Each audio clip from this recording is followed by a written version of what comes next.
Hello hello.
गुरुर्ब्रह्मा गुरुर्विष्णु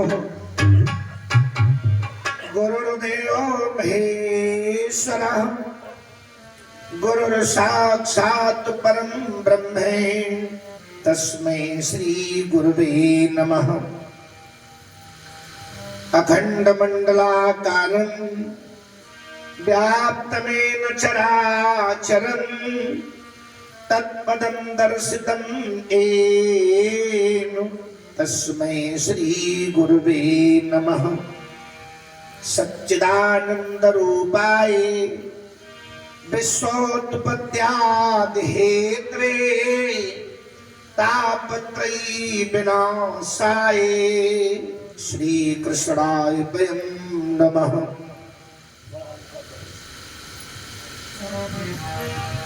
तं वैष्णवी शक्तिरनंत वीर्या विश्वस्य बीजं परिमासि माया सम्मोहितं देवि समस्तमेतते त्वं वै प्रसन्नः भुवि मुक्तिहेतुः।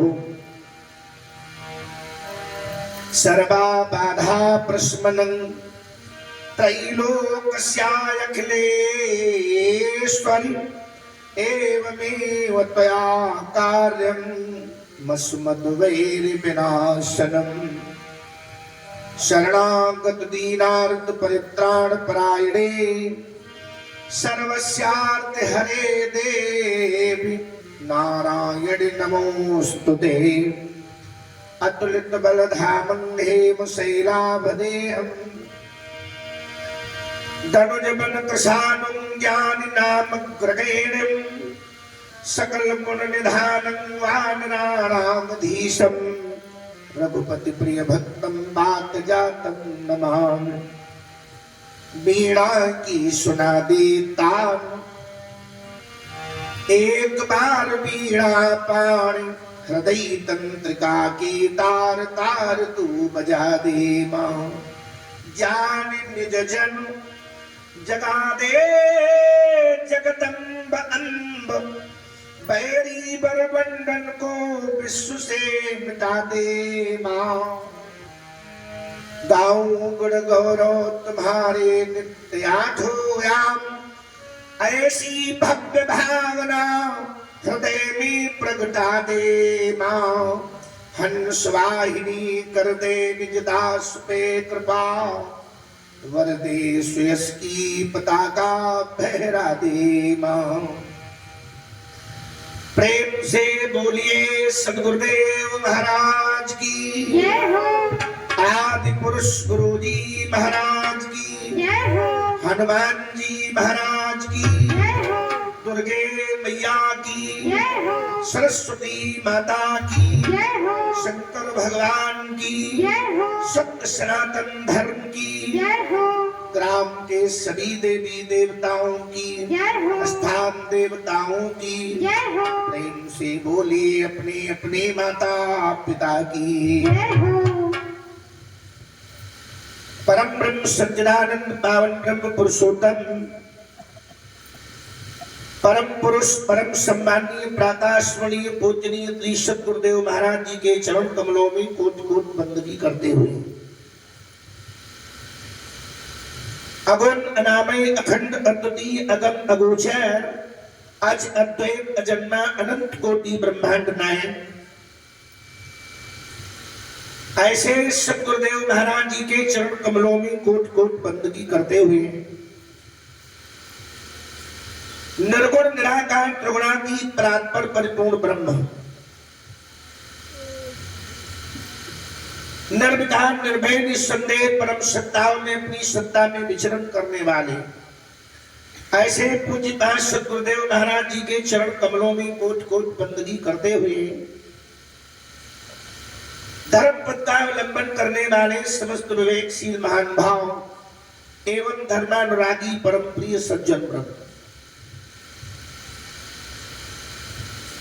आइए बड़ी श्रद्धा निष्ठा के साथ दो बार परमेश्वर के पावन नाम को एक साथ मिलकर सभी लोग उच्चारण करेंगे मन और वाणी को पवित्र बनाएंगे पश्चात परमेश्वर की पावन गाथा में चलने का पुनः प्रयास किया जाएगा।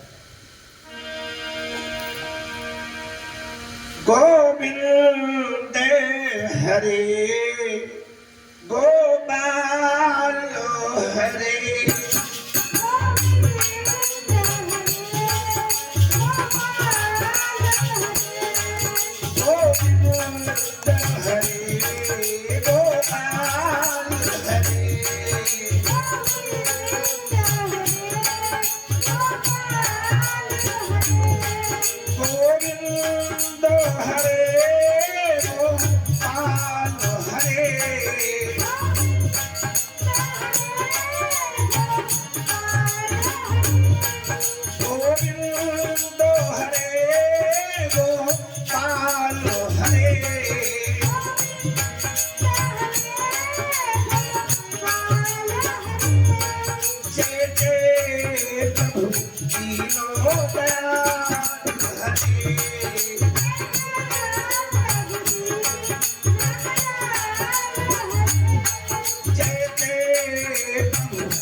प्रेम से बोलिए सच्चिदानंद भगवान की।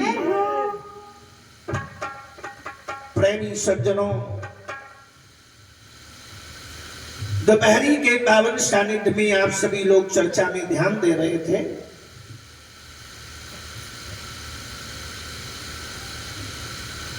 जिसमें रामबेन सरकार और कुलभूषण भगवान श्री राम जी ने लक्ष्मण को प्रेरित किया। प्रेरणा दो प्रकार की होती है,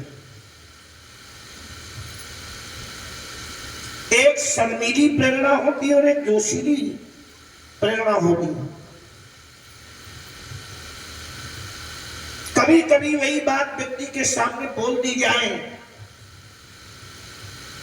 तो वो व्यक्ति शर्मसार होकर के वो काम कर देता है, और कभी कभी व्यक्ति को जोश देना पड़ता है तब वो काम होता है। तो जोशीली और शर्मीली दो प्रकार की प्रेरणाएं होगी। अच्छा, आज के युग में कोई प्रेरणा का स्रोत बड़ा मुश्किल की बात है। कहने को कोई भी कहे समझौता कर लिया जाता है, बशर्ते प्रेरणा मिलना और प्रेरणा देना,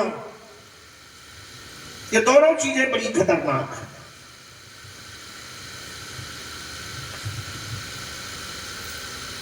राघवेंद्र सरकार ने तनिक जोश में कहा,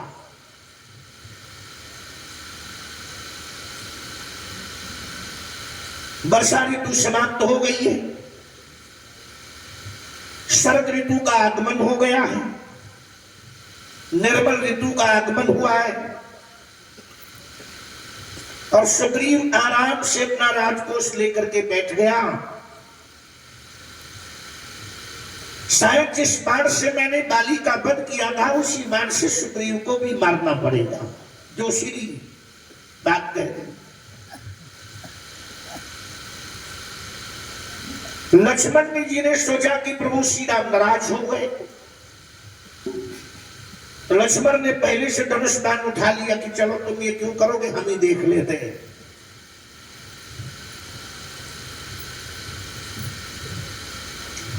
राघवेंद्र सरकार नकुल भूषण भगवान श्री राम जी ने सोचा कि लक्ष्मण का क्रोध अपार है। बोले लक्ष्मण ये बात नहीं है, बात यह है कि तनिक तुम सुग्रीव को भयभीत करके मेरे पास ले आओ, सुग्रीव को भयभीत करो।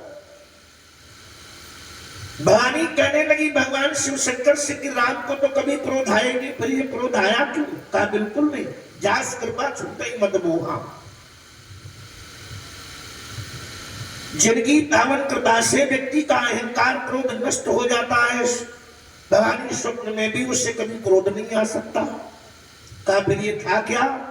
तो बोले ये चरित्र समुझे नर ज्ञानी, जिन रघुवीर चरण रति मान। इस चरित्र को वही समझ सकता है जो भगवान श्री राम के चरणों का प्रेमी है। हर जगह पर यह बात आई है कि चरणों का प्रेमी होना चाहिए, लेकिन हम शरीर के प्रेमी हैं, चरणों के प्रेमी बनना बड़ी मुश्किल की बात है, बड़ा मुश्किल, बड़ा गंभीर विषय है।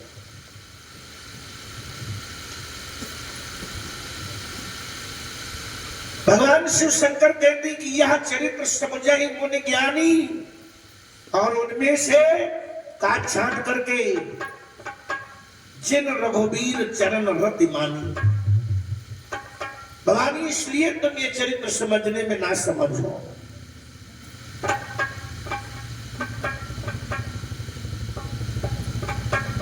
भगवान की प्रेरणा पाकर के लक्ष्मण किष्किंधा में पधारे। किष्किंधा वालों को क्रोध दिखाया, किष्किंधा के लोग डरे। सुग्रीव ने हनुमान जी को प्रेरणा दी कि तुम तारा को लेकर के और अंगद को लेकर के इनके समक्ष जाओ, समझाओ राजकुमार को। हनुमान जी वही करते ही तारा और अंगद को लेकर के समक्ष गए। लक्ष्मण ने उसे अभय दिया, विनती इत्यादि कर करके इसको राजमहल में लाए, बड़ा स्वागत सम्मान किया। उसके बाद सुग्रीव मिलने के लिए आया और सुग्रीव ने कहा प्रभु आप क्रोध करें ये वाजिब है, कार्य तो मैं भूल गया, लेकिन इसमें मेरा दोष नहीं है। मैं विषय के वश में हो गया, विषयों ने मेरा ज्ञान हर लिया। विषय क्या करते? ज्ञान हरण कर लेते। कितना भी कोई ज्ञानी पुरुष हो, अगर उसमें विषय ने प्रवेश कर लिया तो वो ज्ञान समाप्त हो जाएगा। ये सुग्रीव का मत है। सुग्रीव कहते विषय मोर हरि लीनेश ज्ञाना। लक्ष्मण प्रसन्न हो गए, कहा चलिए। ये सभी लोग चल करके भगवान श्री राम जी के पास आए। भगवान श्री राम जी के चरणों में दंडवत किया, प्रणाम किया। इसी बीच में सारी वानर मंडली चारों दिशाओं से कूद पड़ी। भगवान शंकर कहते उस वानर मंडली को मैंने भी देखा, वो व्यक्ति महामूर्ख है जो गणित करके गिनना चाहे कितने हैं। अब इन वानरों की विशेषता देखिए, सारे रघुवीर के चरणों को प्रणाम करते हैं। ये वानरों की सभ्यता रामायण में मिलती। सभी ने भगवान श्री राम जी को प्रणाम किया। सुग्रीव ने आदेश किया जो जहां खड़ा है वहीं से प्रणाम कर ले। जहां पर असंख्य लोग हों, प्रणाम करने वाले इतने लोग हों, आशीर्वाद देने वालों की क्या गति होगी, लेकिन भगवान की वो गति नहीं हुई। विश्वरूप व्यापक रघुराई, सबको मिली, सबसे पूछा।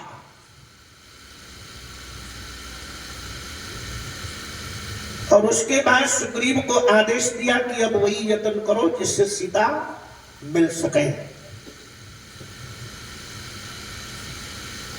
सुग्रीव ने वानर मंडली को आदेश किया, जरा इस आदेश को पुनः पढ़िए, रामायण पढ़ो और थोड़ा ध्यान किया करो। उसने प्रेरणा दी।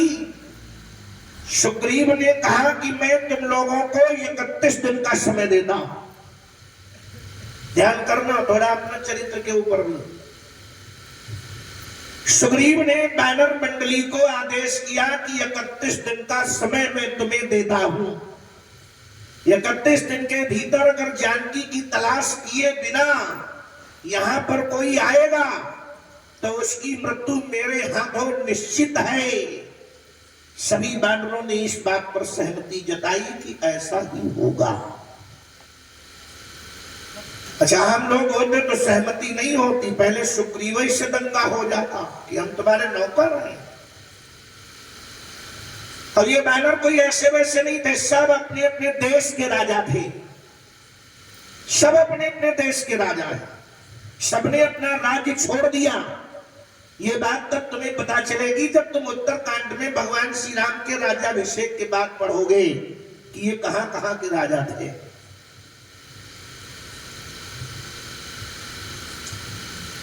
सुग्रीव को भगवान श्री राम जी ने कहा कि तू भरत के समान भाई है। कहीं न कहीं हनुमान जी महाराज को ये बात अखर गई। हनुमान जी चुपचाप खड़े रहे।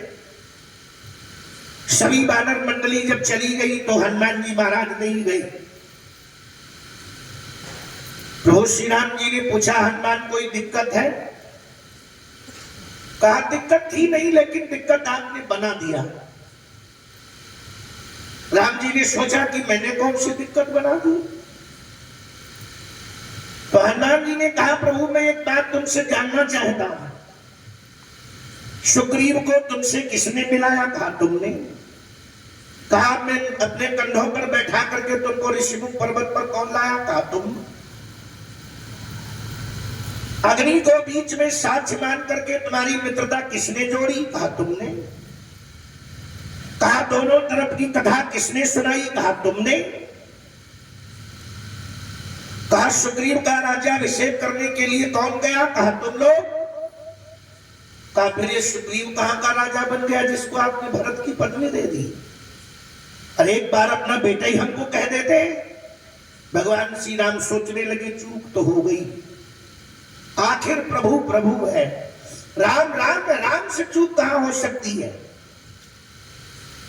राम जी ने अपने मन में सोचा कि अब हनुमान जी को प्रेरणा देना होगा। परम संत हनुमान जी महाराज के मन में जो क्षोभ है उसे समाप्त करना होगा। यही प्रभु की लीला है। राम जी ने पूछा, हनुमान एक बात बताओ। कहा पूछो। कहा बेटे को बेटा पहले मां कहती है या पिता?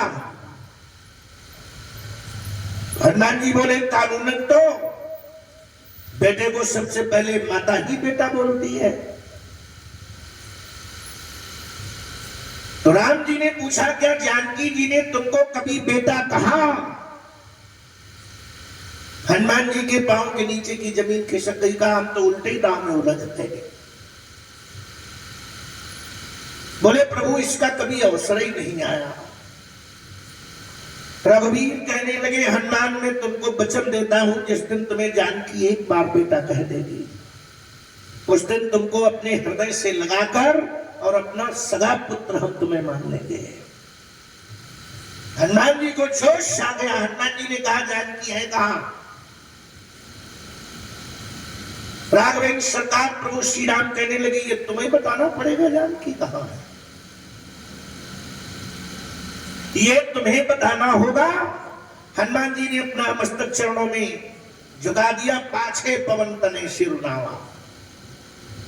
प्रभु श्री राम समझ गए लोहा गर्म में कार्य इसी वानर के द्वारा होगा। अपनी मुद्रिका उतारी और दिया और दो बातें कही कि बहुत प्रकार से जानकी को समझाना अगर वे तुम्हें मिले, और दो चीजें उन्हें बताना, बल और विरह।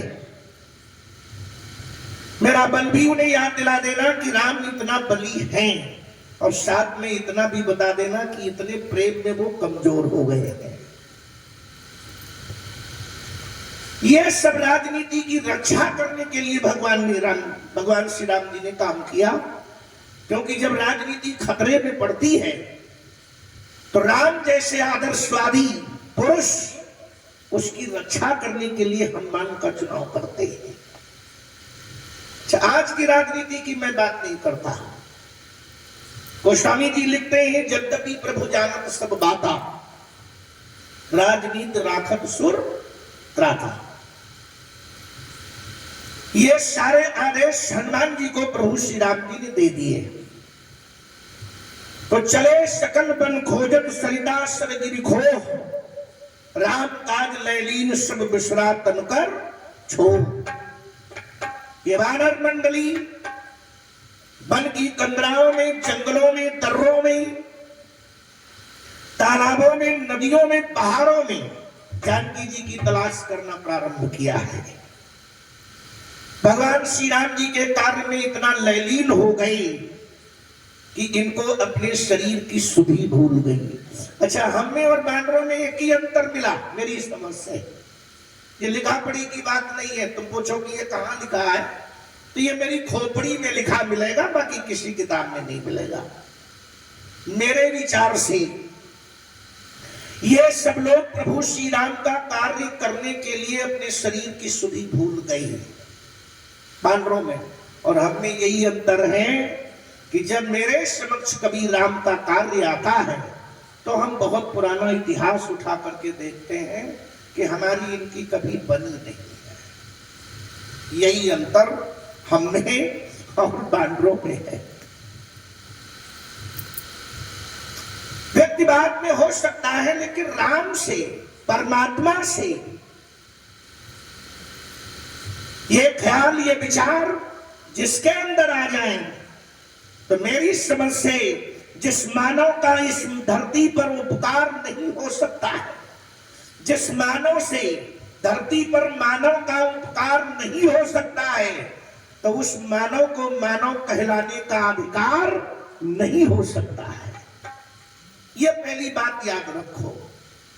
और दूसरी बात एक और याद रखो, दे नहीं सकते अगर वरदान धरती पर किसी को, तो श्राप देने का तुम्हें अधिकार क्या है?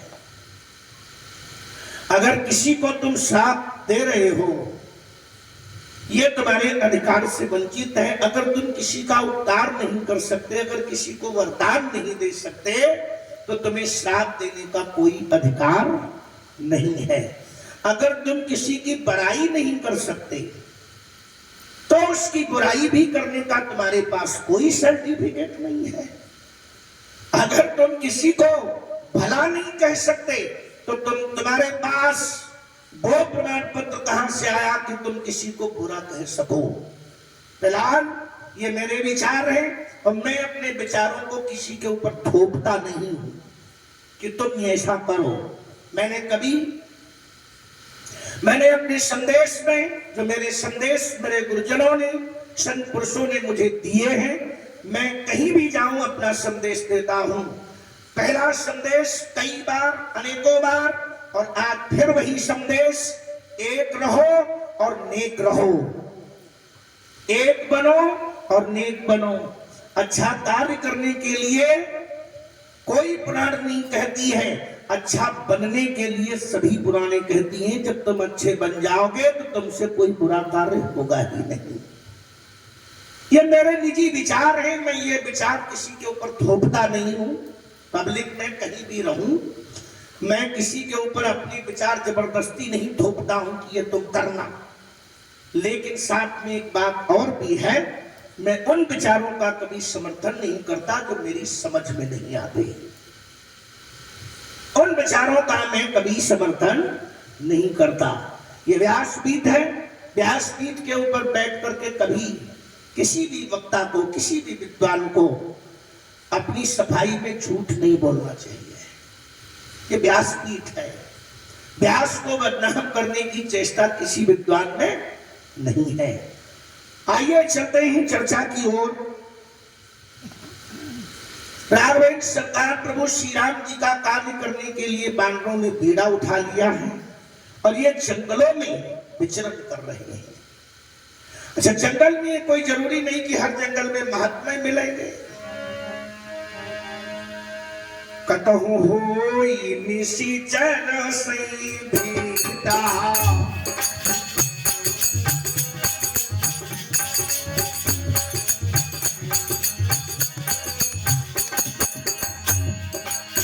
कतहु होई निशिचर से भेटा, राम ले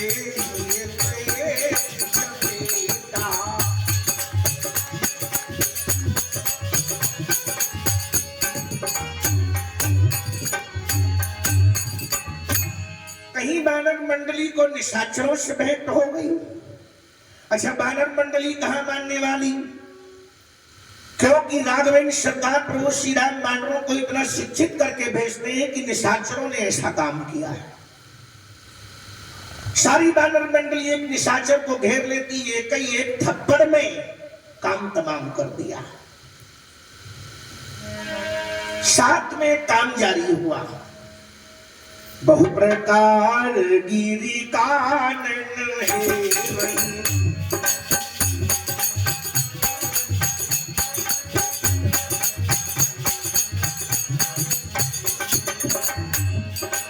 बहु प्रकार गिरी कानन है वही, तो मुनि लई ताई सब वही।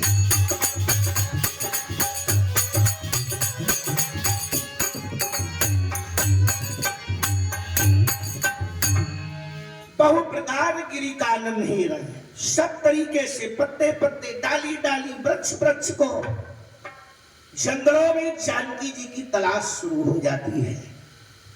जंगलों में कोई महात्मा मिल जाता है तो उसे सब घेर करके बैठने की राम कथा सुनाओ।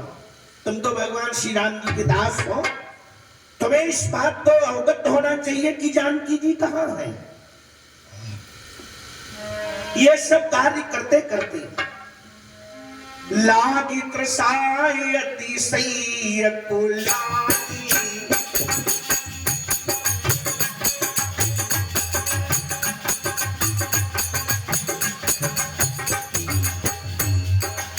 लागी त्रसाय अतिशय कुलानी,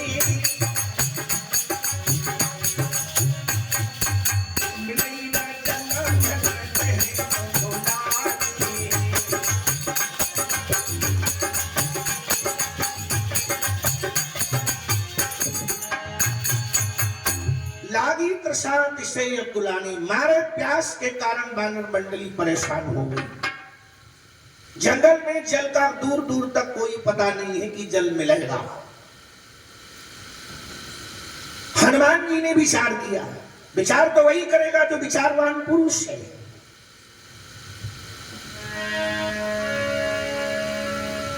मन अनुमान की न हनुमाना,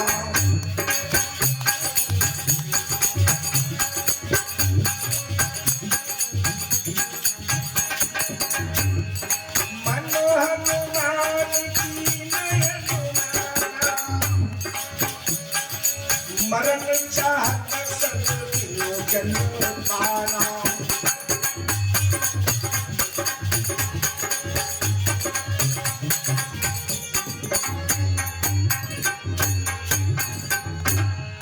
परम संत हनुमान जी ने विचार किया, बिना जल के सारी बानर मंडली मर जाएगी, समाप्त हो जाएगी।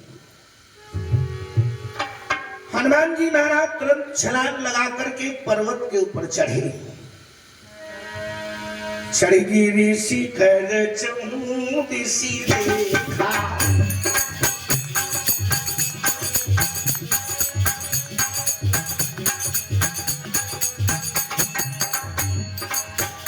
गिरिशिखर चौमुखी देखा, भूमि पर एक देखा।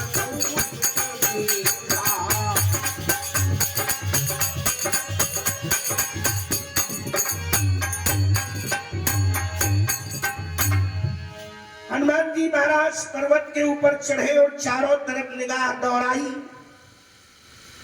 तो भूमि के ऊपर एक सुंदर भवन दिखाई पड़ा। विवर माने भवन। उस भवन को देख करके हनुमान जी ने कौतुक देखा। हनुमान जी को एक कौतुक दिखाई पड़ा कि चक्रवाक बक हंस उड़ाही,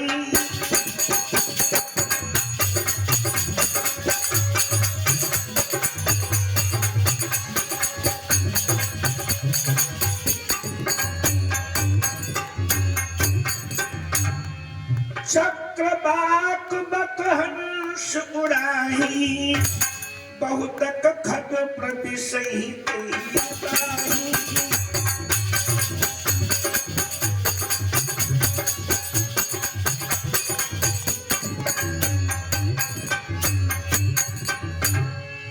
भगवान श्री राम के परम दूत हनुमान जी ने देखा कि उस भवन में चक्रवाक यानी चकवा और चकवी, बक बक माने बगुले और हंस, ये सब जल के पक्षी उसके अंदर प्रवेश करते हैं। उस भवन के अंदर ये लोग प्रवेश करते हैं और बहुत सारे जल के अंदर रहने वाले पक्षी उसके अंदर प्रवेश करते, लेकिन बाहर कोई नहीं निकलता है। तो हनुमान जी ने अनुमान लगाया कि इस भवन के भीतर सरोवर हो सकता है। गिरिदेव तेरी पवन सुनते आता,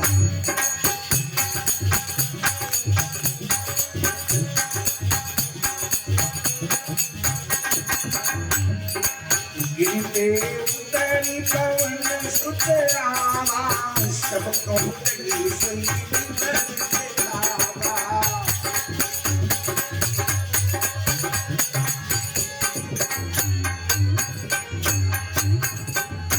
हनुमान जी महाराज तुरंत उस पर्वत के नीचे उतरे और समस्त वानर मंडली को उस भवन का दर्शन कराते हैं और उन्हें विश्वास दिलाते हैं कि इस भवन में तुम्हें पानी मिलेगा। वानर मंडली ने कहा देखो आगे तुम्हें चलना पड़ेगा। वानर मंडली ने कहा आगे आपको ही चलना होगा।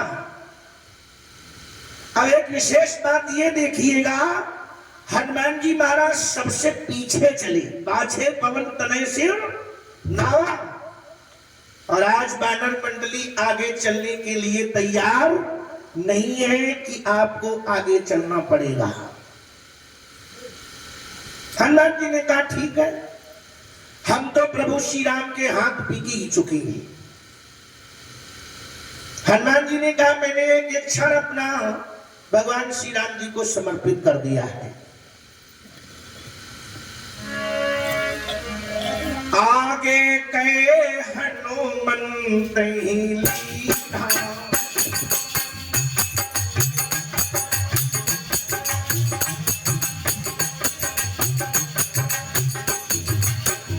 आगे कहे हनुमंत ही लीधा, आगे पैठे बितर विलंब नहीं।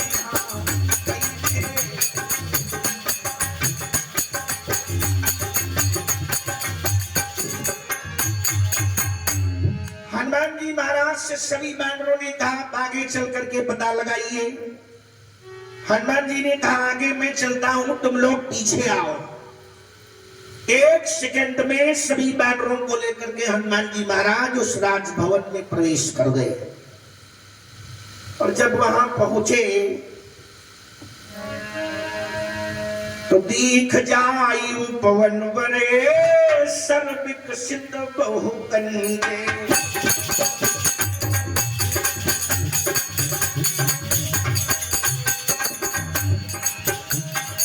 मंदिर एक रुचिरे कहा बैठना तब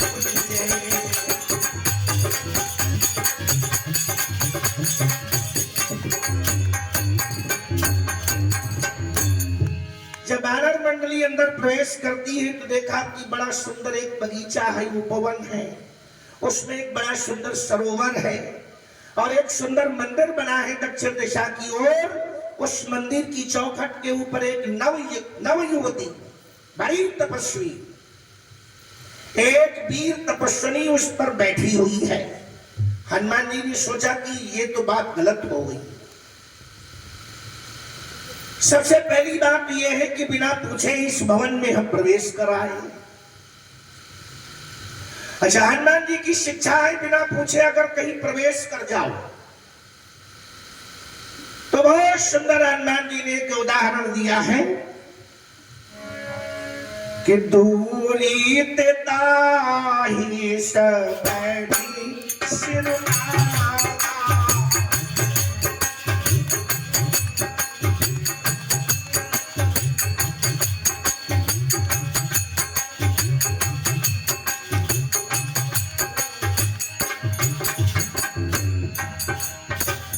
दूरी ते ताहि सबरी सिरनागा।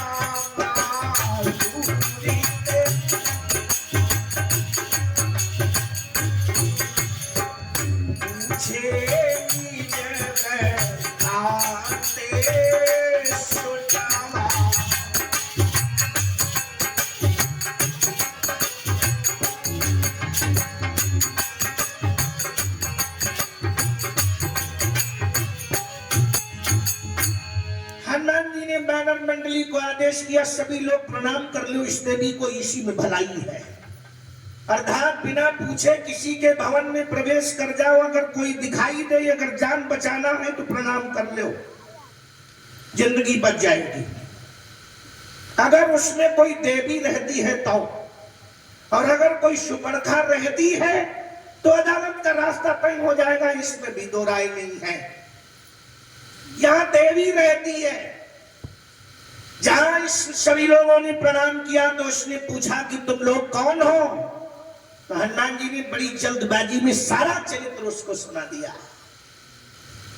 वो बड़ा प्रसन्न हुई और उसने कहा, ते तब कहा करहु जलधारा।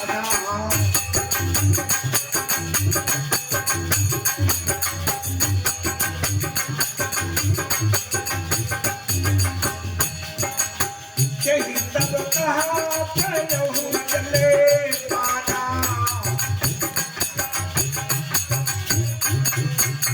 खाओ सुर से सुंदरे फलनाना। खाओ सुर से।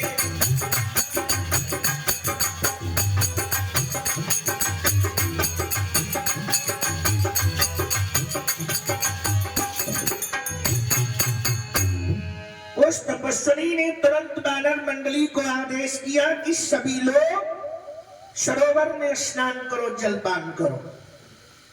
इस बगीचे में सुंदर फल लगे हुए हैं, उन फलों का भक्षण करो। अगर ये प्रणाम न करते तो ये सुविधा मिलती? प्रणाम करने में इतनी बड़ी ताकत है। हनुमान जी कहते हैं कि अगर एक बार तुमने किसी को प्रणाम कर लिया तो ये सुविधा, जलपान वाली और फल खाने की सुविधा तुरंत तैयार। गोस्वामी जी ने तीसरी चौपाई में दोहा नंबर 24 में लिखा है कि मैं जनु कीन मधुर फल खाए।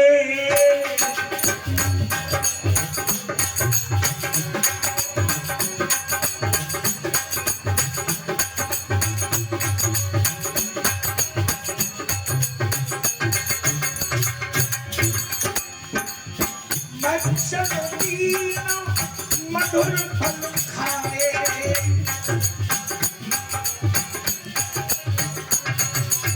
दास निकटे पुलिस सब चलियाए।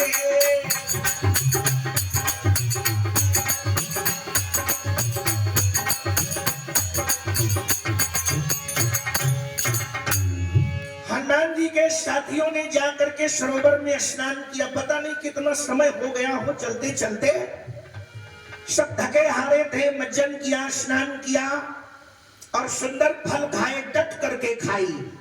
हनुमान जी सब देख रहे हैं, हनुमान जी ने किसी फल को हाथ नहीं लगाया। हनुमान जी राम जी से वचनबद्ध है। हनुमान जी ने यह संकल्प लिया है कि जब तक जानकी बेटा नहीं कह देंगे तब तक अन्न जल ग्रहण नहीं करेंगे। इतनी बड़ी प्रतिज्ञा हनुमान जी ने लिया। सभी बानरों ने फल खाए, स्नान आदि किया और उसके बाद सब उसी के समीप चल करके आए। उसने सभी को बैठाया और ते सब आपनी कथा सुनाई।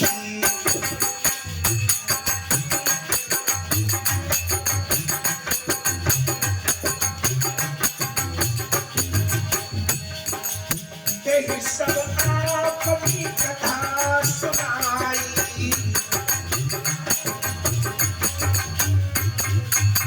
मैं अब जावे जान बुलाई।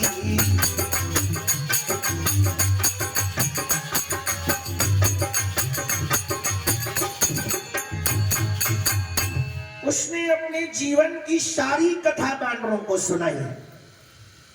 बानर मंडली से उसने कहा, देखिए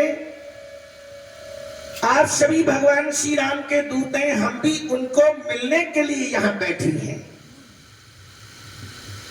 जब ये सारे निशाचर तपस्या कर रहे थे तो हम भी उनके साथ में तपस्या कर रही थी। मेरा नाम हेमा है, हम विश्वकर्मा की बेटी हैं। हमारे 3 भाई तुम्हारी सेना में हैं, नल, नील और घ्रवाची। हम 4 भाई बहन हुआ करते थे। ईश्वर की बड़ी कृपा है कि वो 3 भाई प्रभु श्री राम के कार्य के लिए आज उद्यत हैं। मेरा नाम हेमा है, मैं विश्वकर्मा की बेटी हूं।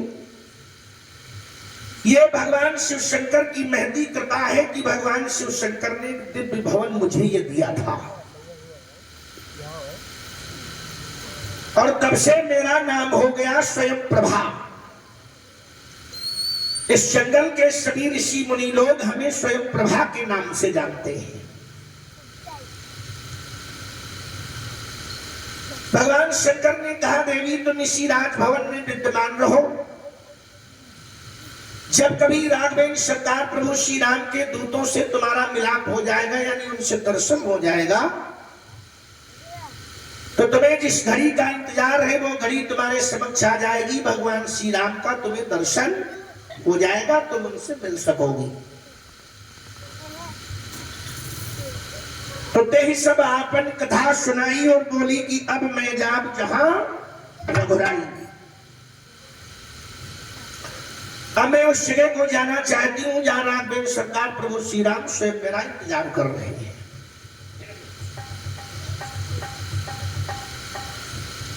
बानरों ने कहा, मैया तुम तो जा रही हो, लेकिन हम लोग इसमें घुसे तो, लेकिन जाने का कोई मार्ग दिखाई नहीं देता है। हम जाए तो कहां से जाए। स्वयं प्रभा ने कहा, देखो बानरों, ये एक मायावी भवन है। इस भवन में मेरे सिवा कोई अभी तक रहा नहीं, और भूल करके अगर यहां कोई आ भी गया तो वो यहां से गया नहीं। बानर मंडली हनुमान जी की ओर देखने लगी, अच्छी जगह फंसा दिया तुमने है। अब यहां आए तो यहां से जा भी नहीं सकते। स्वयं प्रभा ने कहा, देखो बानरों, तुम चिंता न करो, तुम्हें जाना होगा। तुम एक काम करो, मूंदहु नयने विवर तजी जाओ।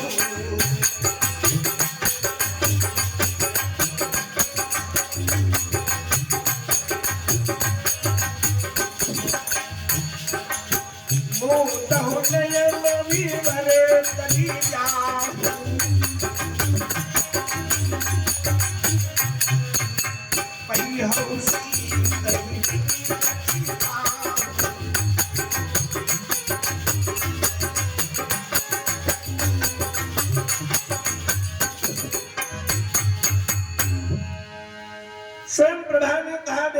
बानरों तुम सभी लोग नेत्र बंद करो,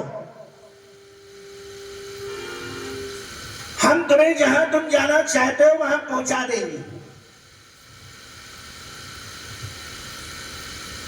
लेकिन एक विशेष बात तुम लोग याद रखना, मेरा आशीर्वाद तुम्हारे जीवन के साथ में जुड़ा हुआ है। तुम जानकी जी की तलाश करने के लिए आए हो, सीता तुम्हें अवश्य मिल जाएंगी।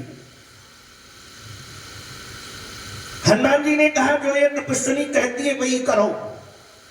कुछ जगहें ऐसी होती हैं वहां का स्वामी जो कहे वही करो, वहां उसके वचनों में कोई दखलंदाजी न करो। एक तो अपने स्वामी के दरबार में उसकी आज्ञा का पालन ही सर्वोपरि है। दूसरा, भगवान के मंदिर में वहां के पुजारी की आज्ञा पालन करना ही तुम्हारा कर्तव्य है। अगर वो कहे कि फूल चौखट पे रख दो तो तुम रख दो, पुजारी जाने। तीसरी, अपने गुरुदेव के दरबार में किसी प्रकार की कोई दखलंदाजी न की जाए, वहां गुरुदेव की आज्ञा ही सर्वोपरि है।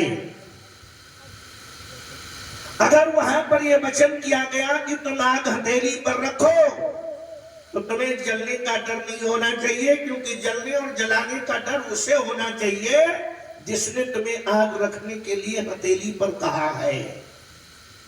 लेकिन खास करके लोग दखलंदाजी यहीं पर करते नजर आए हैं। इसीलिए गुरुता और शिष्यता दोनों खतरे में है। यहां पर बानर मंडली ने कोई तर्क वितर्क नहीं किया, और इसमें कोई ऐसा वैसा बानर नहीं था। रावण के दूतों ने इन बानरों के बल का अनुमान रावण को बताया। ये सब कप सुग्रीव समाना। अय दशानन, ऐसा कोई सेना में बानर नहीं है जो तुम्हें रणांगण में जीत नहीं सकता। और रावण को जीतने की ताकत रखने वाले बानर कोई मामूली बानर नहीं होंगे। एक तपस्वी क्या उसकी बात का ये खंडन कर सकते थे, लेकिन नहीं, उस राजभवन का स्वामित्व उसके पास था। इसलिए स्वामी के भवन में किसी प्रकार की दखलंदाजी नहीं करनी चाहिए। ये नयन मूंदी देखी कबीरा,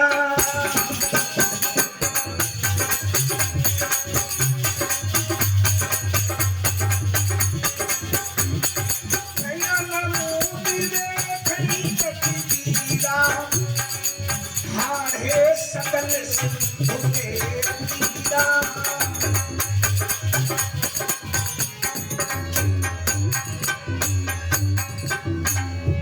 सारे बानरों ने अपने नेत्र बंद किए, और जब आंखें खुली तो देखा कि सामने समंदर है। ये सब समंदर की तलहटी में बैठे। स्वयं प्रभा ने अपना काम दिखाया। क्यों? वहां किसी बानर ने उसकी बात में कोई रोक टोक नहीं किया।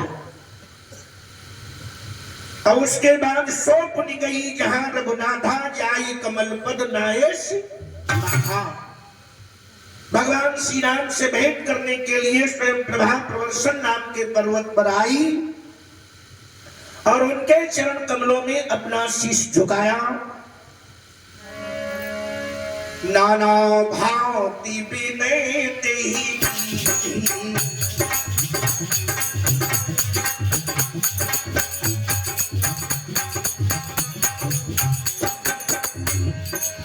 नाना भांति बिनते ही हम पायनी भगति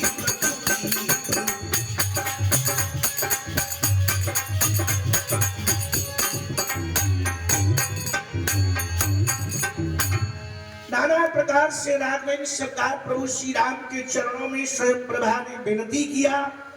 और उस विनती में अनन्य भक्ति, अनपानी का मतलब अनन्य भक्ति, जो कभी मिटने वाली भक्ति न हो, ऐसी भक्ति राघवेंद्र सरकार प्रभु श्री राम जी ने स्वयं प्रभा को प्रदान किया। और उसे आदेश किया कि अब तुम बद्रिका धाम चली जाओ। तो बदरी बन कहूं सो गई प्रभु अज्ञात ऋषि से।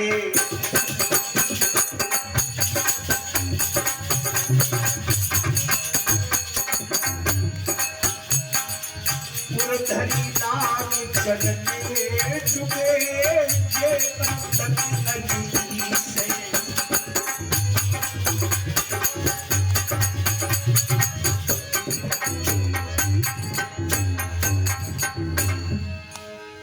रामायण सरकार प्रभु श्री राम की आज्ञा का पालन करते हुए श्री राम जी के युगल चरण चिन्ह अपने हृदय में बसाकर स्वयं प्रभापत्रिका धाम के लिए चली जाती है। उन चरणों की अनुरागिनी बन गई जिस चरणों की ब्रह्मा शिव सभी प्रार्थना करते हैं। यहां बानर बैठे बैठे विचार कर रहे हैं। किष्किंधा कांड विचार का कांड है। रामायण में 7 कांड है। 7 कांडों का कोई न कोई विशेष मतलब है। किष्किंधा विचार का कांड है। इसके पहले सुग्रीव ने कहा मंत्र सहित यहाँ एक 12 बैठ रहे कछ करत विचारा। और यहां भी दोहा नंबर 25 के नीचे प्रथम चौपाई में है। देखो यहाँ विचार ही कभी मैंने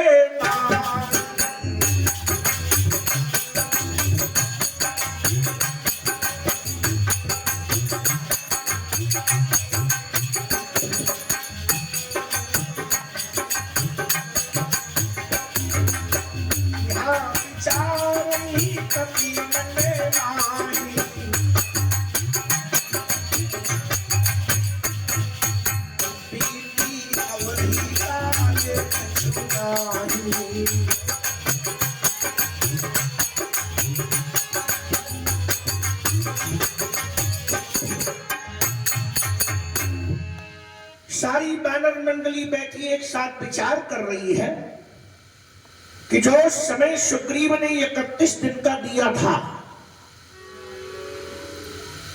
तो समय समंदर की तलहटी में आते आते समाप्त हो गया। बीती अवध कात कछ नाही। समय व्यतीत हो गया है, काम कुछ हो नहीं पाया है। तो सब मिली कर ही पर सब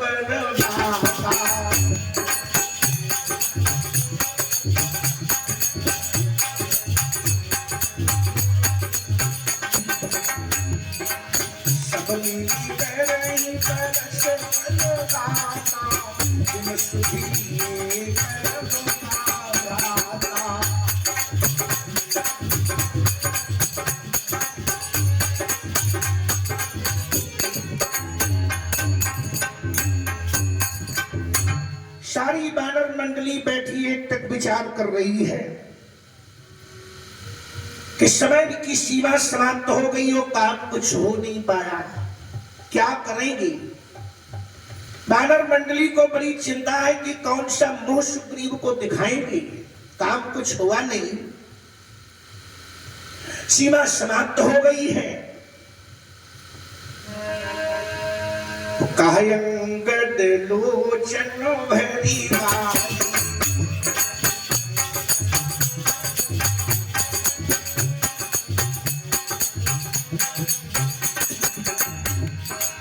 कायंगद लोचन भरी वाली तू प्रकाश भरी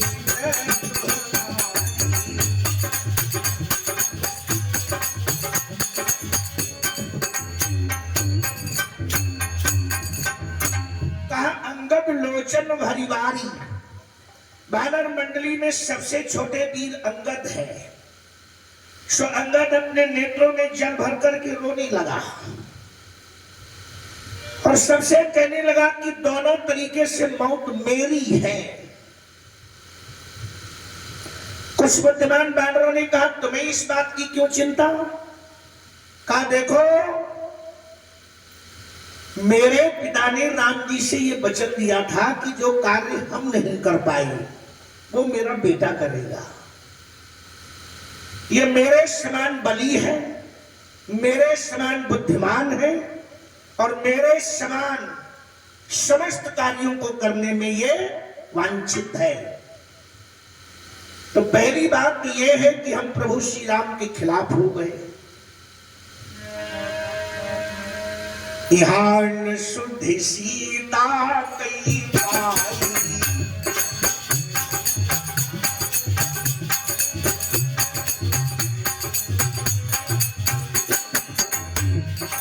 यहाँ शुद्ध सीता के पाई, यहाँ के पानी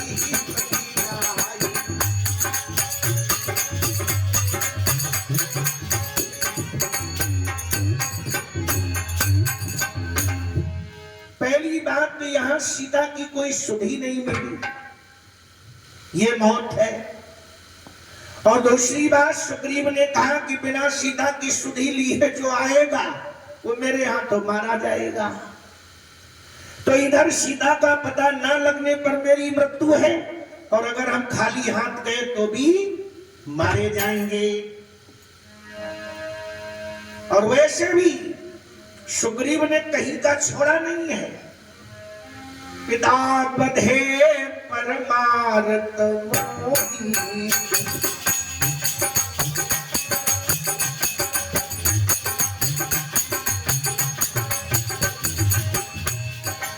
पिता बधे परमारत मोही,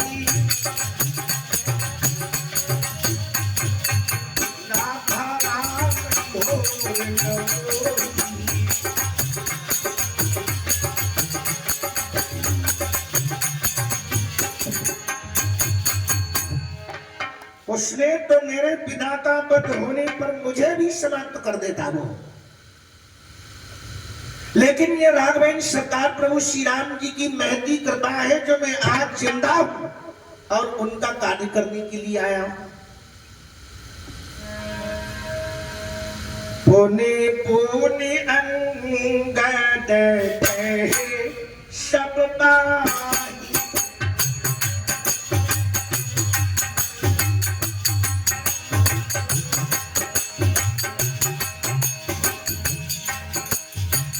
पुने पुने अंगद सब पाई,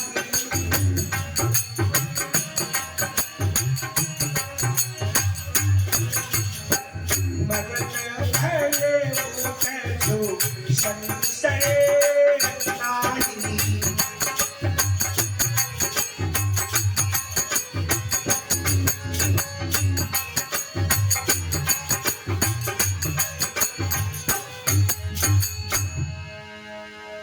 बार बार अंगद सभी के मुख की ओर देख करके यही इशारा करते हैं कि हर तरीके से मेरा मरण है, इसमें कोई संशय नहीं।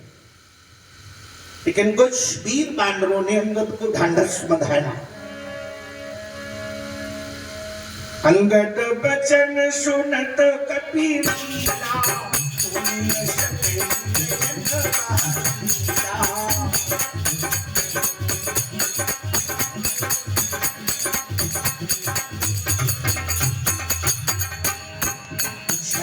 सोच मन हुई रहे,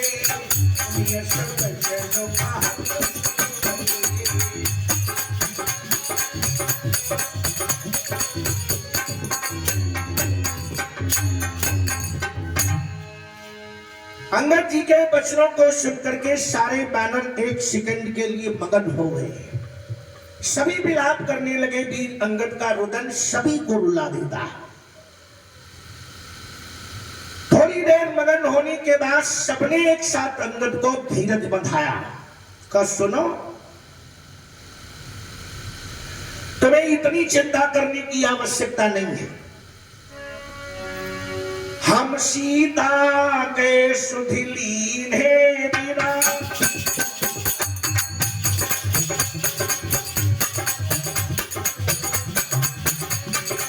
नहीं जई है वीरा।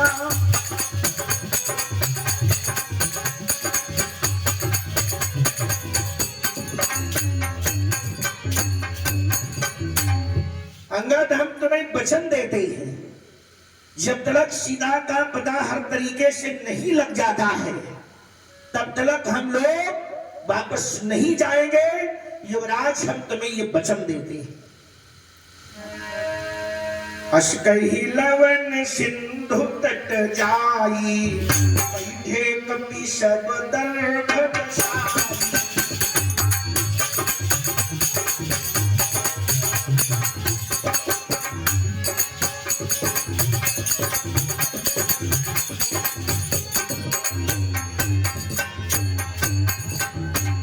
ऐसा कह करके समूची वानर मंडली सिंधु के किनारे खारे समंदर के किनारे जाकर के सब अपना अपना आसन लगा करके बैठ जाते। इसमें सबसे बुद्धिमान और सबसे उम्र में ज्यादा जामवंत जी महाराज हैं। अब आप सोचिए कि जिनको रीछपति कहा गया है, बड़ा गौर कीजिएगा, जिनको रीछों का राजा बताया गया, जामवंत रीछन के राजा, उनको ऐसा कुछ संबोधित किया हम सबने। और वे कहते हैं जामवंत अंगद दुख देखी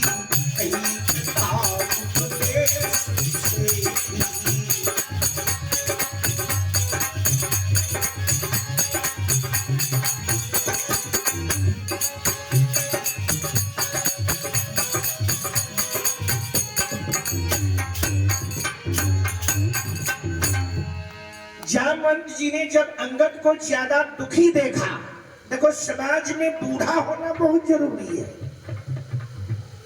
जिस समाज में बूढ़ा नहीं है वो समाज सूना है। एक बार ट्रेन में कुछ नौजवान बैठे,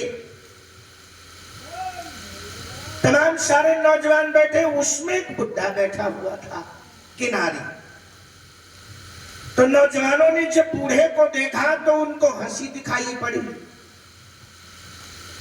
एक बूढ़े ने कहा इस गाड़ी की चैन खींच लो। एक नौजवान ने कहा गाड़ी की चैन खींच लो। दूसरे ने कहा इसके नीचे ये लिखा है कि चैन खींचने वाले को 20,000 रुपए जुर्माना पड़ेगा, ये भी देखा है। कहा तो इसमें कोई बात नहीं, 20,000 रुपया इकट्ठा कर लो। 1,000 रुपया लेकर के 20,000 रुपया इकट्ठा करके एक नौजवान की जेब में रख लिया। कहा आप खींचो, कोई दिक्कत नहीं है। दूसरे ने कहा सोच लो बेटा, अगर पुलिस आ गई तो? अरे कहा उसके लिए तो बाबा बैठे ही है, हम लोग कहेंगे ही नहीं कि हमने खींचा, कह देंगे कि इस बुढ़े ने खींचा। और बुढ़े ने नौजवानों के हाथ जोड़े, भैया काहे बुढ़ापे में जेल पहुंचाओगे, कभी हम गए नहीं है।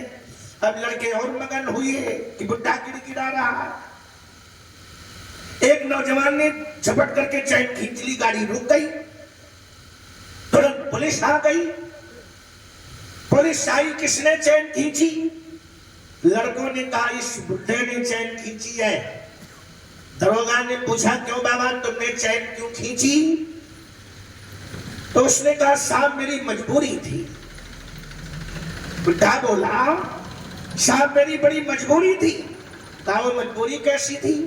कहा मेरे पास 20,000 रुपए थे, इन 20 नौजवानों ने मिलकर छीन लिया है और इस वाले लड़के की जेब में 20,000 रुपए मेरा रखा है, इस कारण मैंने चैन खींची। पुलिस वाले ने तलाशी ली और रुपए 20,000 निकला। 20,000 रुपए बाबा को दिया और लड़कों को लगाई हथकड़ी, कहा 14 दिन के लिए जेल। तो एक लड़के ने बूढ़े की तरफ बड़ी जोर से घूर के देखा तो बूढ़े ने सफेद दाढ़ी पे हाथ फिराया, कहा कमरे में बैठ करके सफेद नहीं हुए बेटा, अब तुम जेल जाओ। हम कमरे में बैठकर सफेद नहीं हुए। तो जिस समाज में, जिस परिवार में बूढ़ा नायक नहीं है, उस परिवार की कोई शोभा नहीं है। यहाँ जामवंत मंत्री अति बूढ़ा, बहुत वृद्ध है। उन्होंने सभी बानरों को उपदेश में कथा सुनाया और ऐसी कथा सुनाई शायद इसके पहले रीछों ने कभी वो बात सुनी नहीं होगी। ध्यान दीजिएगा चौपाई।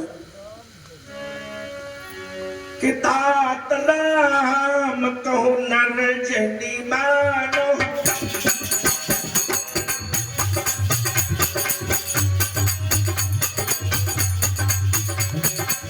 निर्गुण ब्रह्म अजित जानो।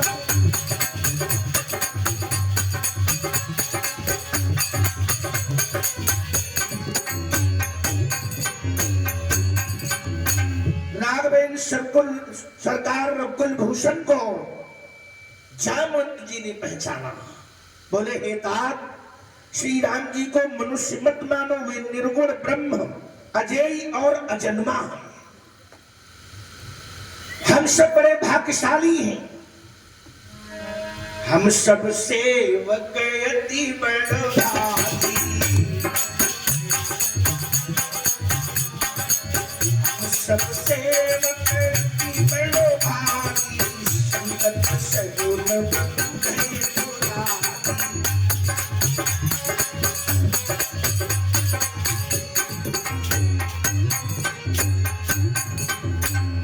हम सब सेवक बने तो सगुण ब्रह्म के बने।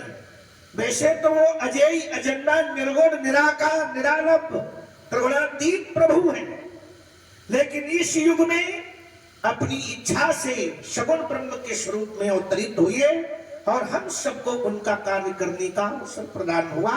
इसलिए मेरा सौभाग्य है। निज इच्छा प्रभु अवतरहि। सुरमहि गोट जलाहि।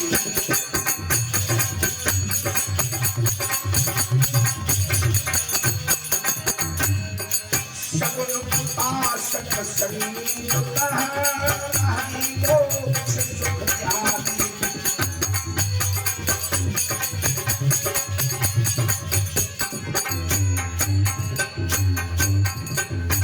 देवता पृथ्वी गौ संत पुरुषों के लिए उन्होंने सगुण स्वरूप धारण किया है।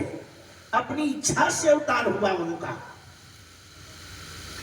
वहां सगुणों बासक भक्तगण सालोक सामीप सारूप शास्त्री और साजुज्य, ये सब प्रकार की मोक्षों को त्याग करके उनका साथ करना चाहिए। सगुण बासक के लिए भक्तगण सालोक के यानी हम लोग जाएंगे, सामीप भगवान के समीप बैठेंगे। सृष्टि अर्थात मेरे नाम से बहुत बड़ा वैभव, बड़ी सृष्टि तैयार होगी। साजुज्य यानी हमें मोक्ष प्राप्त हो जाएगा। ऐसी धारणा न रख करके सब प्रकार के मोक्षों को त्याग कर उनकी सेवा में साथ रहना चाहिए। ऐसा गोस्वामी जी ने वर्णन किया। देखो यही विधि कथा कहीं बहु भांति।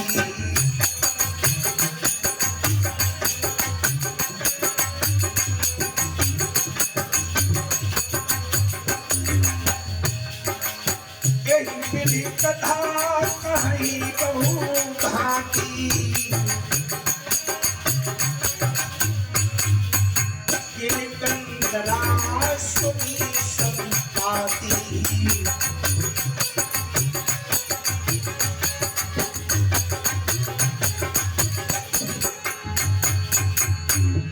इस प्रकार से बैनर मंडली का संबोधन जिस जगह पर जामवंत जी महाराज कर रहे थे, उसी के समीप के पर्वत की कंदरा में बैठा हुआ गीधराज संवादी इनकी सबकी कथा सुन रहा था। देखो राम कथा ऐसी है, इसको बानरों ने भी कहा, वृक्षों ने भी कहा और हमारे देश के पक्षियों ने भी कहा। मानव तो कहता ही है। राम जी का चरित्र ऐसा है, इसे सब कह सकते हैं और सब सुन सकते हैं। किसी के लिए बाउंडेशन नहीं है कि हम सुन नहीं सकते, हम कह नहीं सकते, ऐसा कुछ नहीं है। राम जी के चरित्र, राम जी के भक्त के चरित्र हनुमान चालीसा में लिखा है। जो यह पढ़े हनुमान चालीसा, जो पढ़े, किसी के लिए बाउंडेशन नहीं है कि तुम नहीं पढ़ सकते, हम नहीं पढ़ सकते। जो याद पढ़े हनुमान चालीसा कोई भी पढ़े, लेकिन पढ़ना तो चाहिए। संभाती ने सुना तो बाहर होई देखी बहू की सा,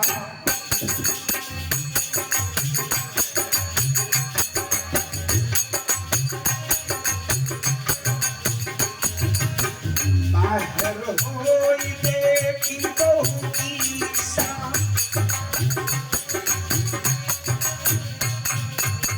मोही हाल दी जगदी सा।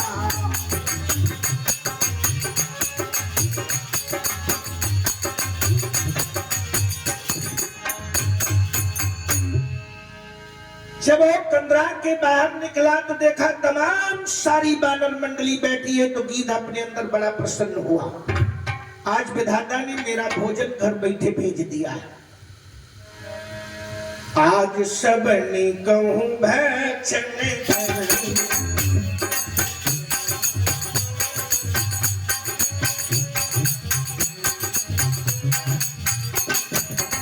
आज सबने कहा भक्षण करूं, बिन कहूं चले आहार भजन।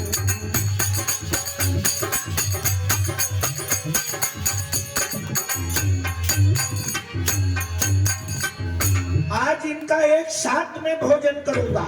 बड़ा समय हो गया, पता नहीं कब का मैं यहाँ पर भूखा बैठा हूँ। कब न मिली भरी उदरे आज तो मिली कई तारा।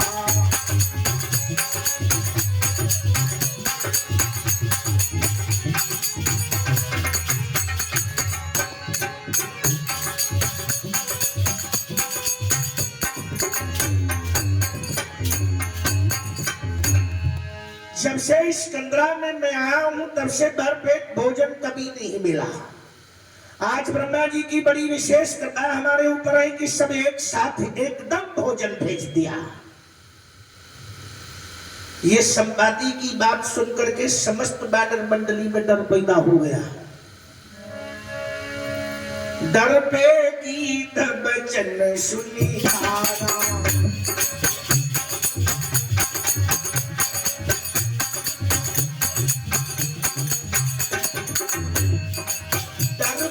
गीत बचन सुनता अब भावनन सर्दी जाना।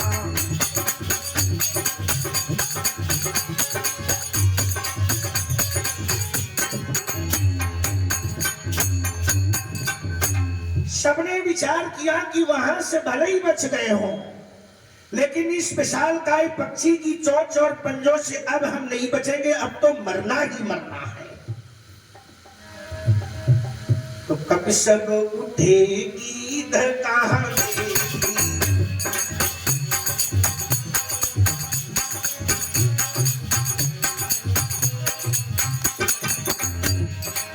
कब सब उठेगी कहां देगी, चामुंडी तो मन सोच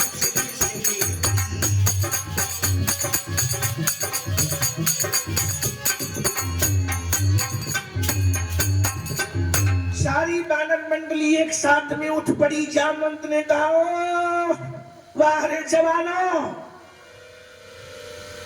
जामवंत ने पीछे से सोच करके कहा, ये हाल नौजवानों का है। एक पक्षी के सामने 10-10 हजार हाथी का बल रखने वाला एक बानर एक पक्षी की बात सुनकर के डर गया। ये बात जामवंत की अंगद के हृदय में भेदन कर गई। तो कहा, अंगद विचार मनो माही,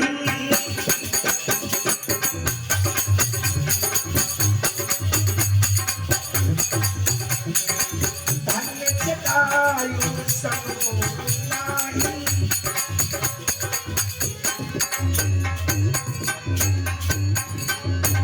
अंगद ने विचार किया किसी बिरादरी वाले का नाम लिया जाए, जिस बिरादरी का ये पक्षी है उसकी प्रशंसा की जाए। तो अंगद ने विचार करके कहा, वो एक पक्षी हम सबका भक्षण करना चाहता है और एक धन्य है वो जटायु। अगर आज हमारे बीच में जटायु होते तो हमें यहां नहीं आना पड़ता। गीत के पंजे जहां के तहां रुक गए हैं। उसने पूछा, तुम सब लोग जटायु को कैसे जानते हो? बानरों ने कहा, जटायु को कौन नहीं जानता है?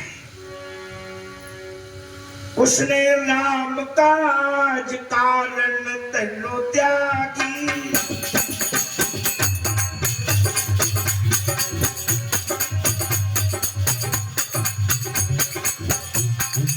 राम काज कारण तनु त्यागी, हरिपुर कयो परम करो भागी।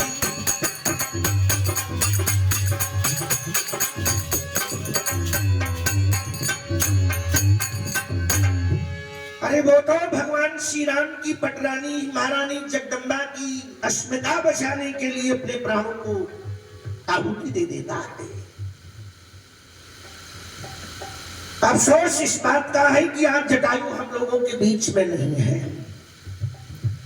तो सोने खा रस शोक जुतबानी, आवा निकट कपि न भयमानी। पहले तो बड़ा उसे शौक हुआ कि जटायु दुनिया में नहीं है, मेरा भाई है। दूसरी बात हर्ष इस बात का हुआ कि प्रभु श्री राम का कार्य करते करते उसने अपने प्राण खो दिए, और इस हर्ष और शोक में उसने अपने पंजे बढ़ाए। और जब इन लोगों के समक्ष आया तो थोड़ी देर के लिए सारे बानर फिर से घबराए। तो तिनैया भय करी पूछ सीधा,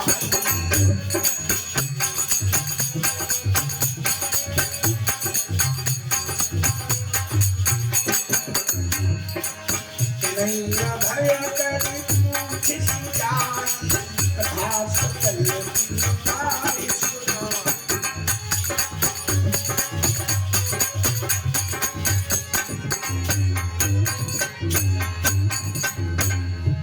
उनको भय से मुक्त किया कि तुम लोग भयभीत न हो। उसके बाद मैं तुमसे पूछना चाहता हूं कि जटायु ने ऐसे कौन से कार्य किए? तो अपने भाई के प्रशंसनीय शब्द सुन करके तो रावण से भिड़ गया,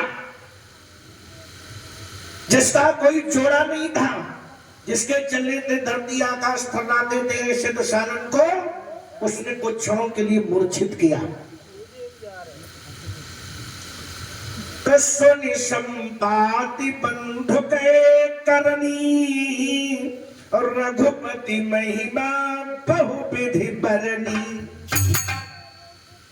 संपाति ने अपने भाई के पावन चरित्र को जब सुना तो राघवेंद्र सरकार प्रभु श्री राम के आदर्शों को गागा करके सुनाता है, और उसके बाद निवेदन किया कि तुम लोग एक काम करो, महिलई जाहु सिंधु तटे तिलांजलि तारी।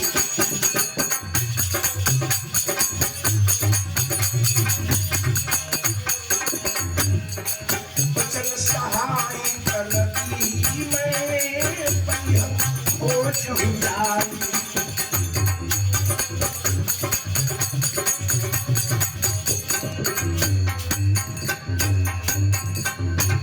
उपकार करो मेरे साथ, हमको उठा करके तुम लोग समंदर के किनारे ले चलो, हम जरा अपने भाई के लिए जलदान कर दें, तिलांजलि दे दें उसे। ये सारे बानर उसको उठा करके समंदर की तलहटी में ले गए। उसने जलदान किया अपने भाई को, और उसके बाद कहा तुम लोग बैठो, मेरे पास कुछ शब्द हैं, उन शब्दों की सहायता से हम तुम्हें सीधा तक पहुंचा देंगे। अनुज क्रिया करी सागर तीरा,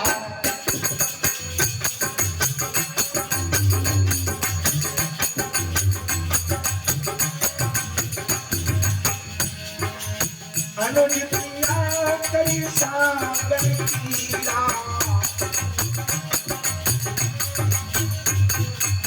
कहीं निज कथा सुनो कभी मीरा।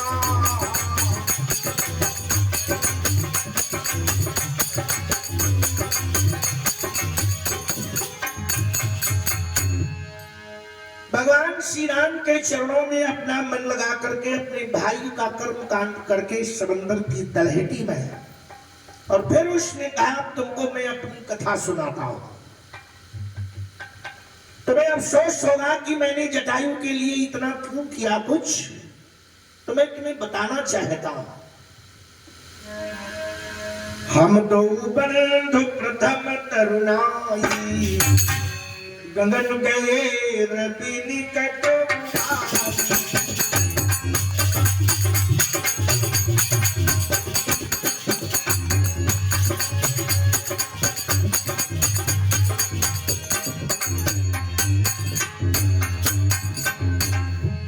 हम दोनों भाई थे, वो हमसे छोटा था, हम उससे बड़े, लेकिन हमारे उसके विचारों में बड़ा परिवर्तन था। वो भगवान श्री राम का आराधन करता था और मैं संत पुरुषों का विरोधी था। एक दिन हम दोनों में ये शर्त हो गई, या यूं समझ लो कि जटायु शाकाहारी था और मैं मांसाहारी था। मैंने जटायु को एक बार प्रेरणा दी कि मेरी सेना में मिलो, और मैं रोजाना किसी न किसी महात्मा को पकड़ करके अपनी गुफा में लाता था, पंजे और चोंचों से उसे जब मार देता था तब मैं उसका मांस खाता था।